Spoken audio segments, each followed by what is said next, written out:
स्वतंत्रता दिवस का दिन है, आज़ादी का दिन है। हम आज़ाद होते हैं। कामना ये है हमारी कि इस अवसर पर जल्द से जल्द हमें एक ऐसी सूचना मिलेगी जो इस महामारी से मुक्त होने की बात होगी। खुशी की बात यह है कि वैक्सीन के पहले दूसरे ट्रायल सफल हो गए हैं, अब वो मानवों पे हो रहा है। हो सकता है किसी भी दिन हमें सूचना मिले कि हमें इस महामारी से आज़ादी मिल गई है। लेकिन दर्शकों, ये आपको मैं बताना चाहता हूँ, छोटी सी एक बात आपको कहना चाहता हूँ, ख़ास तौर से बच्चों के लिए, किशोरों के लिए और उन माँ बाप से जो बच्चों का जीवन स्तर, उनका आचरण सुधारना चाहते हैं, जो चाहते हैं कि उनका बच्चा भी आने वाले समय में इतिहास के लिए एक इतिहास पुरुष बने, कुछ बने। एक छोटी सी बात, 2 लाइन की एक कहानी सुनाना चाहता हूँ, जिससे कि आपको फौजियों के बारे में, उनकी सोच और उनके आचरण के बारे में पता चलेगा।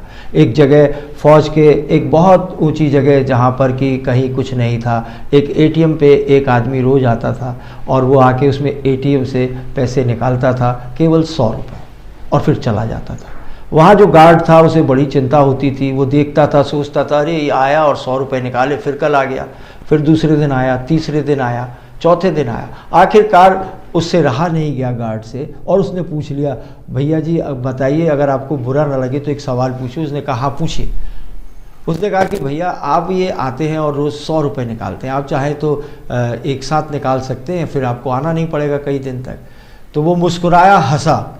उसने कहा कि भाई ये मेरी एक अलग बात है, मेरा परिवार बहुत दूर रहता है, मैं फ़ौज में हूँ, फ़ौजी हूँ, और यहाँ पर ना कोई फ़ोन का झंझट है, ना कुछ इस तरह के सिग्नल मिलते हैं।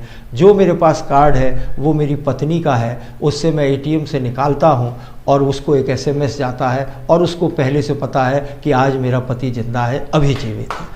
अगर ये भावना लेके हमारी सेना और सेना के जवान रहते हैं, हमें यह भी सोचना चाहिए, जिस कश्मीर को या जिस बर्फ़ को हम बड़े शौक़ से याद करते हैं, फिल्मों में हम देखते हैं कि हीरो हीरोइन जिनके गोले बनाकर एक दूसरे पर फेंकते हैं, उस बर्फ़ में जब अकेला जीएम खान खड़ा होता है, ब्रिगेडियर मनोज कुमार खड़े होते हैं, स्क्वाड्रन लीडर AK सिंह खड़े होते हैं, विजय तोमर खड़े होते हैं, तो उन्हें सिर्फ बर्फ़ और बर्फ़ दिखती है। वो दृश्य बड़ा भयावह होता है। मीलों दूर तक कोई व्यक्ति नहीं होता, कोई आदमी नहीं होता। वो दृश्य उनकी पटल में कोई खुशी नहीं देता, भय नहीं देता, लेकिन उनके दृढ़ निश्चय को जरूर दिखाता है कि मैं यहाँ डटा हुआ हूँ, खड़ा हुआ हूँ। अगर कोई दुश्मन आएगा तो या तो वो मुझे मार के जाएगा, मेरी लाश के ऊपर से जाएगा, या मैं उसकी लाश को नीचे गिरा दूंगा। ऐसा लेके, जज्बा लेके ये फौजी लोग चलते हैं। लेकिन क्या हम उन्हें सपोर्ट कर रहे हैं?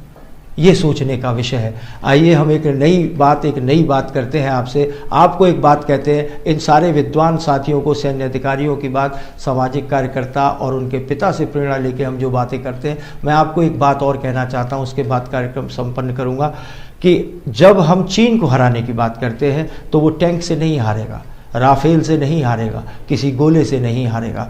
जो आपके बराबर में बच्चा बैठा है, जो आपके बराबर में बेटी बैठी है, इसको तकनीक से उसे हराना पड़ेगा। आइए हम संकल्प लें कि ऐसी तकनीक विकसित करेंगे कि चीनी हमसे सस्ता सामान नहीं बना पाएगा, चीनी हमसे बेहतर तकनीक डेवलप नहीं कर पाएगा। सब कुछ हमारे पास है, सोच हमारे पास है, हमारे प्यारे अभिभावक हमारे साथ हैं। बच्चों और अभिभावकों, अपने बच्चों को बताइए, आज से ज़्यादा नमस्ते, सलाम, आदाब की जगह कहना शुरू करें, जय हिंद। मैं भी आज से इस प्रोग्राम को शुरू कर रहा हूं।